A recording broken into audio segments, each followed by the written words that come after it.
Oh, hello, Sir Hafiz and everyone. I hope everyone is doing good and stay healthy, okay? Okay, so today we are from group number 3. We'll be presenting you our module on handling emotion in romantic relationship. Okay, so let's get right to it. Hello, my name is Mohamed HADIN bin JAMAL. So a little bit of introduction on our topic. Emotion regulation is the ability to manage, express, and respond to emotion shaped early on through interaction with caregivers. In romantic relationships, good emotion regulation helps handle conflicts, strengthen bonds, and create understanding. So attachment style from childhood influence how we regulate emotions and relate to others throughout life. A secure attachment promotes resilience, constructive communication, and emotional balance, while insecure styles like anxious attachment, fear of abandonment, or avoidant attachment, emotional suppression can destabilize relationships. According to selfish pro-social taxonomy, categorize emotion as either pro-social, positive and relationship-oriented, or selfish, negative and self-focused.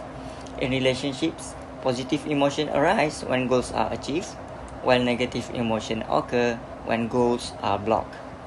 So this module explores 3 negative emotions linked to insecure attachment, which are anxiety, fear, and anger, along with their triggers and strategies for managing them. Understanding these patterns can help foster secure attachments and build strong, lasting relationships. Hello and good evening. My name is ADELIN NAZIMUDDIN. Today I'll be discussing on identifying emotions in romantic relationship.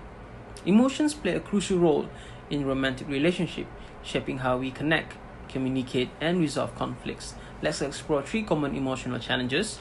Number 1 is anxiety, number 2 is fear, and number 3, anger. And we will also talk about how they manifest. Number 1 is anxiety. Anxiety often shows up as physical tension, emotional obsessions, or behaviors like clinginess and constant reassurance seeking. It usually stems from anxious attachment styles, often linked to early life experience. For example, if one partner doesn't respond to messages promptly, the other might flood them with texts seeking reassurance but inevitably pushing them away. Number 2 is fear. Fear in relationships centers on rejections or abandonment. Physically, it causes a racing heart or muscle tension. Emotionally, it leads to catastrophizing. Behaviorally, it may show up as emotional withdrawal or excessive jealousy. Attachment styles play a role. Avoidant individuals fear entrapment, while anxious ones fear being left behind. A common scenario, one partner hesitates to discuss marriage, fearing loss of independence, while the other seeks constant validation. Number 3, anger. Anger often emerges from feelings of betrayal or being undervalued. It's expressed physically, like increased heart rate, or behaviorally through arguments or withdrawal. For instance, if one partner is frequently late to planned events, the other might lash out in frustration, leading to defensive reaction and unresolved retention. By understanding and managing these emotions, anxiety, fear, and anger, we can break negative cycles, strengthen our connections, and build healthier, more resilient relationships. The key is self-awareness, open communication, and mutual respect. Thank you. Hi, greetings to Doctor and everyone. My name is Sydney and I will be discussing on understanding the common triggers. The first trigger is a distant and unresponsive partner, which often causes anxiety. Emotional distance and lack of attention from a partner can trigger fears of being ignored or abandoned.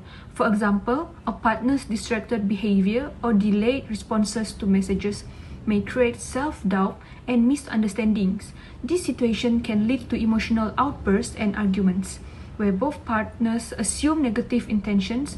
The result is heightened conflict driven by a need for reassurance and attention.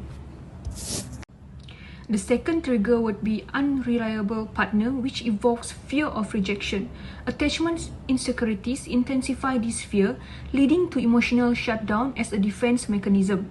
Individuals may push their partner away to avoid vulnerability, fearing dependency might result in rejection. Partner behaviors like withdrawal, criticism, or disinterest further exacerbate this fear. As a result, individuals may experience insecurity and fear of losing relationship stability, escalating conflicts and emotional distance. As for the third trigger is power imbalance in relationships, which often leads to anger. Victims feel disrespected or powerless due to their partner's negative behaviors, such as betrayal, dishonesty, or lack of commitment. This relational devaluation, where individuals feel undervalued or neglected, triggers anger and resentment. In response, victims may engage in destructive behaviors to punish or control their partner, further straining the relationships.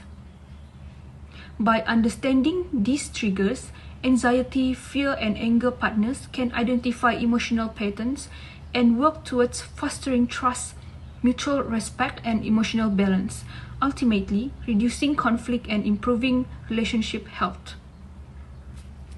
Assalamualaikum everyone, I'm HAZIF. I'll be talking about ways of handling emotions in romantic relationship. As you all know that managing emotions in romantic relationship is essential for building trust, intimacy, and effective communication. There are emotional responsibilities owed by every partner in a relationship. Firstly, we must understand the emotional impact. See, emotional responsibilities involve being aware of how one's action affect the emotional well-being of another partner. Both individuals must take responsibility for their feelings and reactions to create an environment of open communication and mutual respect. Secondly is that empathic communication. Empathic communication is like when you're actively listening and trying to understand your partner's feelings and strengthen emotional connections and foster trust within the relationship. Well, there are some ways or strategies for managing our emotions. Firstly is active listening. Active listening is when you give full attention to your partner when they share feelings, or use eye contact and open-ended questions to show some sort of engagement. Second is that to choose the right time and place. We must ensure there's a discussion about emotions occur in a calm environment. This is because to avoid high stress moment for a sensitive conversation. The third thing is that empathize. Try to see situations from your partner's perspective. This practice fosters understanding and validation of the feelings. Fourth, we can use non-verbal communication. Is when we recognize the gestures like hugs, smile, can convey emotions more powerfully than the words alone. Thank you. Alright guys, so we have reached to the end. For conclusion, conflicts and misunderstandings are normal in romantic relationships but can lead to growth and deeper understanding. Emotions like frustration, disappointment, and insecurity often cause disagreements. By identifying these triggers, couples can build emotional intelligence and mutual respect. Strategies like active listening, clear communication, and setting realistic expectations help resolve conflicts constructively. Practicing empathy and patience is key to maintaining harmony. This module highlights that while conflicts can be challenging, addressing them strengthens bonds and builds resilience in relationships. And remember guys, listen with love, respond with care. And that's all from us. Thank you. Bye-bye.